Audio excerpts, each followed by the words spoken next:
എല്ലാവർക്കും നമസ്കാരം. ഇന്ന് നമ്മൾ ഉൾപ്പെടുത്തിയിരിക്കുന്ന ക്ലാസ് ഈയിടെയായിട്ട് പല ബ്ലൗസിൻ്റെ വീഡിയോകളിടുമ്പോൾ നമ്മളോട് നമ്മുടെ ഫോളോവേഴ്സ് തന്നെ ചോദിക്കാറുള്ള ഒരു കാര്യമാണ് ഈ വയറ് കൂടുതലുള്ളവർക്ക് ബ്ലൗസ് ഒരുപാട് ചുരുണ്ട് വരുന്നു. അപ്പോൾ ഇതെന്താണ് കാരണം, ഇതെങ്ങനെ സംഭവിക്കുന്നു, ഇങ്ങനെ വരുന്ന കംപ്ലൈൻറ്റുകൾ നമുക്ക് എങ്ങനെ ഒഴിവാക്കാൻ പറ്റും എന്നതിനെക്കുറിച്ച് ഒരു വിശദമായ ഒരു വീഡിയോ ചെയ്തു തരണം എന്ന് പ്രത്യേകം പലരും, എനിക്ക് തോന്നുന്നു ഒരു 17-18 പേരോളം അതിൻ്റെ അഭിപ്രായങ്ങൾ ഫേസ്ബുക്കിലും യൂട്യൂബിലും ആയിട്ട് ഇട്ടിട്ടുണ്ട്. അപ്പോൾ അതിൻ്റെ കാരണങ്ങളൊന്ന് കണ്ടുപിടിക്കുന്ന രീതിയിലാണ് ഇന്ന് നമ്മൾ എത്തിയിരിക്കുന്നത്. ഈ വയറ് കൂടുതലുള്ളവർക്ക് ഏറ്റവും കൂടുതൽ ഗുണകരമായിട്ടുള്ള ഒന്നാണ് നമ്മുടെ ഈ ബാക്ക് പീസിൽ നമ്മൾ കൊടുക്കുന്ന ഡാട്ട്. അപ്പോൾ നമ്മൾ ആ ഡാട്ട് ഇല്ലെങ്കിൽ ടക്കെന്ന് പറയുമ്പോൾ ഈ ടക്ക് അടിക്കുമ്പോൾ പ്രത്യേകം നിങ്ങൾ ശ്രദ്ധിക്കേണ്ട ഒരു കാര്യം, എപ്പോഴും നമ്മൾ ഈ ഇടവണ്ണം വേസ്റ്റ് നമ്മൾ അളക്കുമ്പോൾ എത്രത്തോളമാണോ അതിൻ്റെ സെൻറ്റർ വേണം നമ്മൾ ഡാട്ട് കൊടുക്കാൻ. ഇപ്പോൾ നമുക്കിത് 9.5 ഉണ്ടെങ്കിൽ 4.25 മാർക്ക് ചെയ്യണം. ഇങ്ങനെ 4.25 മാർക്ക് ചെയ്യാം. ഇല്ലേ നിങ്ങൾക്കിത് പറ്റിയില്ലെങ്കിൽ ഇതിങ്ങനെ ഈ സൈഡിൽ ഇതിങ്ങനെ നമ്മളിപ്പം വേസ്റ്റ് മാർക്ക് ചെയ്തിട്ട് ഇതൊന്ന് മടക്കിയിട്ട് നമ്മൾ ആദ്യം ഇതുകൊണ്ട് ഇങ്ങനെ വെച്ച് വേണം നമ്മൾ ഒരു മാർക്ക് കൊടുക്കാൻ. ഈ മാർക്ക് കൊടുക്കുന്നത് നമ്മൾ കട്ട് ചെയ്യുമ്പോൾ ഇങ്ങനെ ഒരു മാർക്ക് കൊടുക്കുക. ഒരു കാരണവശാലും ആദ്യം തന്നെ നിങ്ങൾ ഡാട്ടിൻ്റെ മാർക്ക് കൊടുക്കരുത്. ഡാട്ടിൻ്റെ മാർക്ക് നമ്മൾ കൊടുക്കുന്നത് എങ്ങനെയാണെന്ന് വെച്ചാൽ, നമ്മൾ ഫ്രണ്ട് പീസ് ഇങ്ങനെ വെട്ടിയിട്ട് ഫ്രണ്ട് പീസ് നമ്മൾ ഇതുപോലിട്ട് നോക്കുമ്പോൾ നമുക്ക് ഈ നമ്മുടെ മെയിൻ ഡാട്ട് എത്രത്തോളം വരുന്നുണ്ടെന്ന് നോക്കാം. ഈ മെയിൻ ഡാട്ട് വരുന്നിടത്തേ ഉള്ളൂ ഡാട്ടിൻ്റെ പോയിൻ്റ് നിൽക്കാവുള്ളൂ. അതിൻ്റെ മുകളിലേക്ക് ഒരു കാരണവശാലും കയറി നമ്മുടെ ബാക്ക് ഡാട്ട് പോകല് പ്രത്യേകം ശ്രദ്ധിക്കുക. അങ്ങനെ ഉണ്ടെങ്കിൽ ഫ്രണ്ട് ചുരുണ്ട് കയറാനുള്ള സാധ്യത ഒരുപാട് കൂടുതലാണ്. അപ്പോൾ ആ ഭാഗം നിങ്ങൾ പ്രത്യേകം ശ്രദ്ധിക്കണം.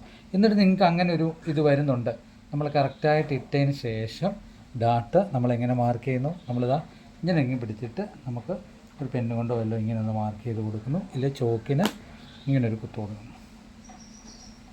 അപ്പം ഒരു കാരണവശാലും നമുക്ക് ഇത് പോകത്തില്ല. അപ്പോൾ ബെൽറ്റിൻ്റെ അവിടെ നമുക്ക് ഒരു പിടുത്തം വരികയും ചെയ്യും, നമുക്ക് ഈ ഭാഗങ്ങളിൽ ഒരു ലൂസ് കിട്ടുകയും ചെയ്യും.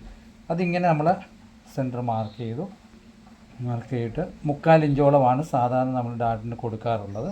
ആ 3/4 ഇഞ്ചിൽ കൂടിപ്പോയെങ്കിൽ എന്താ സംഭവിക്കുന്നതെന്ന് പറഞ്ഞാൽ ബാക്ക് പീസിൽ ചുളിവ് കയറാൻ തുടങ്ങും. കൂടിപ്പോയാൽ പിന്നെ നമ്മളിവിടെ കൂടുതൽ പിടിക്കും തോറും ഈ ഭാഗത്ത് ലൂസ് കൂടും. അപ്പോൾ ഈ ഭാഗങ്ങളിൽ ലൂസ് നമുക്ക് കൂടുതൽ വന്ന് ബ്ലൗസിൻ്റെ ആ ഒരു ഫിനിഷിങ്ങെ ബാധിക്കാൻ സാധ്യതയുണ്ട്. അവിടെ 3/4 ഇഞ്ച് കൊടുക്കുക. 3/4 ഇഞ്ച് കൊടുത്തിട്ട് ബ്രസ്റ്റ് കൂടുതലുള്ളവർക്കാണെങ്കിൽ ഈ ഭാഗങ്ങളിൽ നമുക്ക് ഒരു ലൂസ് കിട്ടാനുള്ള സാധ്യത കൂടുതലുണ്ട്. അപ്പം ഈ അടിവയറ് ഈ ഡാട്ട് വരുമ്പോഴത്തേനും ഫ്രണ്ട് പീസെ നമുക്ക് പിടിച്ചിരുത്താനുള്ള എല്ലാ കാരണങ്ങളും ഇതിൽ കിട്ടും. അപ്പോൾ ആ ഭാഗം നിങ്ങൾ പ്രത്യേകം ശ്രദ്ധിക്കുക. ഇനി വളരെ പ്രധാനപ്പെട്ട ഒരു കാര്യമാണ്, നമ്മുടെ ഈ വയറുള്ളവർക്ക് നമ്മൾ വെട്ടുമ്പോൾ സാധാരണ നമ്മൾ ഈ ബെൽറ്റ് പീസ് വെട്ടുമ്പോൾ 1/2 ഇഞ്ച് ആണ് കൂടുതൽ ഈ ഭാഗങ്ങളിൽ എടുത്ത് വിടുന്നത് ഡാട്ട് ക്ലിയർ ചെയ്യാൻ. അങ്ങനെയുള്ളപ്പോൾ നിങ്ങൾ എന്താ ചെയ്യുക, ഇങ്ങനൊരു കംപ്ലൈൻറ്റ് ഉള്ളവർക്ക് വരുവാണ് ഈ ഫ്രണ്ട് പീസിൽ ഒരു 1/4 ഇഞ്ചും കൂടെ കൂട്ടി എടുത്ത് കളയാൻ പ്രത്യേകം ശ്രദ്ധ. ഇങ്ങനെ നമ്മൾ സാധാരണ എടുക്കുന്നതിനും 1/4 ഇഞ്ച്, അതായത് വയറ് കൂടുതലുള്ളവർക്ക് മാത്രമാണ് പറയുന്നത്. വയറ് കുറവുള്ളവർക്ക് സാധാരണ നമ്മൾ ചെയ്യുന്ന പോലെ ചെയ്താൽ മതി. ഒരു 1/4 ഇഞ്ചും കൂടി ഈ ഭാഗത്ത് എടുത്ത് കളയുക. ഈ ഭാഗത്തും ഒരു 1/4 ഇഞ്ച് ഡാട്ടിൻ്റെ ഇവിടെ നിന്ന് എടുത്ത് കളയുക. സാധാരണ നമ്മൾ 1/2 ഇഞ്ച് 3/4 ഇഞ്ച് കളയുന്നവരുണ്ട്. ആ സാധാരണ അളവിൽ നിന്നും ഒരു 1/4 ഇഞ്ച് വെച്ചെടുത്ത് കളയുക. അപ്പോൾ ബെൽറ്റ് പിടിപ്പിക്കുമ്പോൾ വളരെ ക്ലിയറായിട്ട് തന്നെ നമുക്ക് ഈ ഫ്രണ്ട് പീസ് ക്ലിയറായി കിട്ടാൻ സാധ്യത ഏറെയാണ്. അപ്പം അങ്ങനെ ചുരുണ്ട് വരുന്ന നിങ്ങൾ കംപ്ലൈൻറ്റ് ഈ ഭാഗത്ത് പറയുവാണെങ്കിൽ അവർക്ക് കൂടുതലും ഈ ഒരു വശം കൊണ്ട് എടുത്തു കളയാൻ ശ്രദ്ധിക്കുക. പിന്നെ ഈ ഭാഗത്ത് മാത്രമേ ഉള്ളൂ ഇവിടെ ചുരുളിച്ച ഇല്ല എന്ന് പറഞ്ഞാൽ ഈ ഭാഗം എടുക്കേണ്ട കാര്യമില്ല. സാധാരണ സ്കെച്ചിൽ നിന്നും ഇങ്ങനെയൊരു വ്യത്യാസം അവർക്ക് വരുത്തി നോക്കണം. അത് പ്രത്യേകം ഓർമ്മയിലിരിക്കണം. അത് വയറുള്ളവർക്ക് മാത്രം മതി. പിന്നെ നമ്മൾ ഈ ഒരു ഭാഗത്ത് ബെൽറ്റ് വെട്ടുമ്പോൾ ഒരു 1/4 ഇഞ്ച് നമ്മൾ ഈ ഭാഗത്ത് എടുത്ത് കളയുന്നുണ്ട്. ഈ ഒരു ഭാഗത്ത് ഇങ്ങനെ ഒരു 1/4 ഇഞ്ച്, ഈ 1/4 ഇഞ്ച് എടുത്ത് കളയുന്ന കാര്യവും നിങ്ങൾ പ്രത്യേകം ഓർമ്മയിൽ വേണം. ഈ ഭാഗത്തു നിന്നൊരു 1/4 ഇഞ്ച് എടുത്ത് ഈ സെൻട്രൽ ലൈനും കൊണ്ട് തീരണം. ഇത് ഇങ്ങനെ നീണ്ടു പോകരുത്. അതും വളരെ ഓവലായിട്ട് വേണം എടുത്തു വിടാൻ. ആ ഒരു ഭാഗം എടുത്തു വിടും. 2 ഗുണങ്ങൾ, ഒന്ന് ചുരുണ്ട് കയറുന്നതിനെയും നമുക്ക് ക്ലിയർ ആക്കാൻ പറ്റും. രണ്ടാമത് നമ്മുടെ നെക്കിൻ്റെ ഈ ഭാഗത്ത് ഒരു ചുളിവ് വരുന്നതിനെയും ഇത് പിടിച്ചു നിർത്താനുള്ള സാധ്യത ഏറെയാണ്. അപ്പോൾ ഈ ഭാഗം ശ്രദ്ധിച്ചില്ലേ എന്താ സംഭവിക്കുന്നത് പറഞ്ഞാൽ ഈ ഭാഗം ചുരുണ്ട് കയറുകയും ചെയ്യും. അപ്പോൾ ഈ ഒരു ലൂസ് ഇങ്ങോട്ട് വരുമ്പോൾ നമ്മുടെ നെക്കിൻ്റെ ഭാഗത്തെ ഫിനിഷിങ് പോവുകയും ചെയ്യും. അവിടെ ഒരു ചുരുളിച്ച വരാനുള്ള സാധ്യത ഏറെയാണ്. അപ്പോൾ ഇത്രയും ഭാഗങ്ങൾ ഈ കംപ്ലൈൻറ്റ് പറയുന്ന കസ്റ്റമർക്ക് ചെയ്യേണ്ട കാര്യം പ്രത്യേകം നിങ്ങളുടെ ഓർമ്മയിലിരിക്കുക. പിന്നെ പറയേണ്ട ഒരു കാര്യം, നമ്മൾ ബാക്ക് ഡാട്ട് അടിക്കും. 3/4 ഇഞ്ച് വെച്ച് നമ്മൾ ഡാട്ട് ഇങ്ങനെ അടിച്ചു കഴിയും. ഇതുണ്ട്, നിങ്ങൾക്കറിയാമല്ലോ, ഡാട്ട് അടിച്ചു കഴിഞ്ഞ് ഇതിങ്ങനെ നോർക്കുമ്പോൾ നിങ്ങൾക്ക് കാണാൻ കഴിയും ഈ ഒരു ഭാഗത്ത് ചെറിയൊരു ഓവൽ പോലെ വരുന്നുണ്ടോ ഡാട്ട് പിടിക്കുമ്പോൾ. ഈ ഒരു ഭാഗത്ത് ഈ ഡാട്ട് പിടിച്ച് കഴിഞ്ഞുള്ളൊരു ഭാഗമാണ്. ഈ ഓവൽ വന്നാലും ഫ്രണ്ട് വശത്തെ ബെൽറ്റ് പീസ് ചുരുണ്ട് കയറാനുള്ള സാധ്യത കൂടുതലുണ്ട്.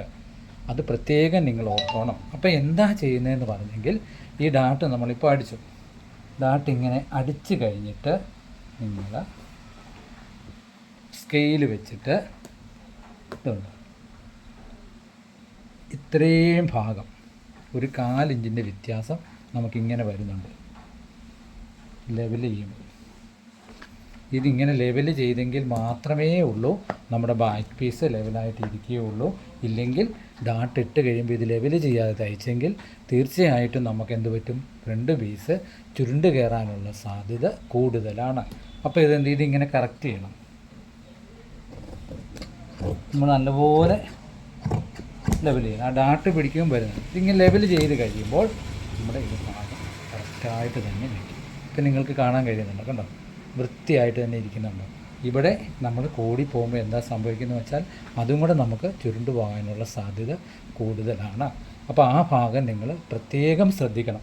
ഡാട്ട് അടിച്ച് കഴിഞ്ഞിട്ട് നമ്മൾ ഹെമ്മിങ്ങിനുള്ള പീസ് അടിച്ച് മറിക്കുമ്പോൾ തീർച്ചയായിട്ടും ഈ ഭാഗം ക്ലിയർ ചെയ്തിട്ടേ നമ്മൾ അടിക്കാവുള്ളൂ. അതൊരു 4 ഇഞ്ചിൽ കൂടുതൽ വ്യത്യാസം വരത്തില്ല. കാരണം 3/4 ഇഞ്ച് ഡാട്ടയെ നമ്മൾ പിടിക്കുന്നുള്ളൂ.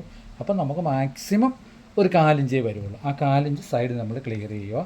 ആ ക്ലിയർ ചെയ്യുന്ന സൈഡ് നമ്മൾ ഡാട്ടും നമ്മൾ ഇവിടം ഒരു 4 ഇഞ്ച് ക്ലിയർ ചെയ്യുകയും ഫ്രണ്ട് പീസിൻ്റെ ഞാൻ നേരത്തെ സൂചിപ്പിച്ച കാര്യമുണ്ടല്ലോ, ഈ ഫ്രണ്ട് പീസിൻ്റെ നമ്മൾ ഈ ഒരു ഭാഗം 4 ഇഞ്ച് എടുത്ത് കളയുന്നു. ഈ ഒരു ഭാഗവും 4 ഇഞ്ച് എടുത്ത് കളയുമ്പോൾ നമ്മുടെ ഈ സൈഡ് നമ്മൾ ഫ്രണ്ട് ജോയിൻ്റ് ചെയ്യുമ്പോൾ വളരെ കൃത്യമായിട്ട് തന്നെ വരും.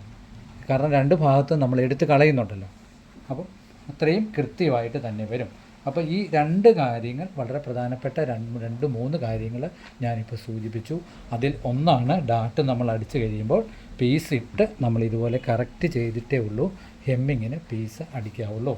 രണ്ടാമത് നമ്മൾ പറഞ്ഞ കാര്യം, ബാക്ക് പീസിൻ്റെ ഡാട്ടും ഫ്രണ്ട് പീസിൻ്റെ മെയിൻ ഡാട്ടും തമ്മിൽ മാർക്ക് ചെയ്യുമ്പോൾ ഒരു കാരണവശാലും ഇത് മുകളിലേക്ക് കയറി പോകല്ല. ബാക്ക് ഡെക്കിൽ നിന്നും ഒരു 1/2 ഇഞ്ച് താന്ന് നിന്നാലും കുഴപ്പമില്ല, ഇനി തുല്യമായാലും പോയിൻ്റ് കുഴപ്പമില്ല, മുകളിലേക്ക് കയറി പോകാതെ പ്രത്യേകം നിങ്ങൾ മാർക്ക് ചെയ്യണം. അപ്പോൾ പിന്നെ പറഞ്ഞത് നമ്മൾ ഇവിടെ 4 ഇഞ്ച് സാധാരണ അളവിൽ നിന്നും 4 ഇഞ്ച് വെച്ച് ഇവിടെയും ഈ ഭാഗത്തും എടുത്തു വിടണം. അത് കഴിഞ്ഞ് പറഞ്ഞ ഒരു പ്രധാനപ്പെട്ട കാര്യമാണ് ഈ ബെൽറ്റിൻ്റെ ഇവിടെ നമ്മൾ ഒരു 4 ഇഞ്ച് ഈ ഓവലായിട്ട് എടുത്തു കൊള്ളണം. അപ്പോൾ ഇങ്ങനെ 3-4 പോയിൻറ്റുകൾ പ്രത്യേകം ശ്രദ്ധിക്കുവാണെങ്കിൽ നിങ്ങൾക്ക് തീർച്ചയായിട്ടും സാരി ബ്ലൗസിൽ ഇങ്ങനെ ഒരു കംപ്ലൈൻറ്റ്, അതായത് വയറുള്ളവർക്ക് ഫ്രണ്ട് ചുരുണ്ടു കയറുന്നു എന്ന് പറയുന്ന ഒരു കംപ്ലൈൻറ്റുമായിട്ട് വരുവാണെങ്കിൽ തീർച്ചയായിട്ടും നിങ്ങൾക്ക് ആ ഒരു കംപ്ലൈൻറ്റ് ഒഴിവാക്കാൻ പറ്റും. അപ്പം ഇനി അടുത്ത ബ്ലൗസ് കട്ട് ചെയ്യുമ്പോൾ ഇങ്ങനെ കസ്റ്റമർ അഥവാ പറഞ്ഞിട്ടുണ്ടെങ്കിൽ ഇങ്ങനെയൊന്ന് ചെയ്തു കൊടുക്കുക. എല്ലാവർക്കും ഈശ്വരൻ്റെ അനുഗ്രഹം ഉണ്ടാകട്ടെ എന്ന് നിറഞ്ഞ മനസ്സോടുകൂടി പ്രാർത്ഥിച്ചുകൊണ്ട് ഇന്നത്തെ ക്ലാസ് പൂർണ്ണമാകുന്നു. എല്ലാവർക്കും താങ്ക് യു.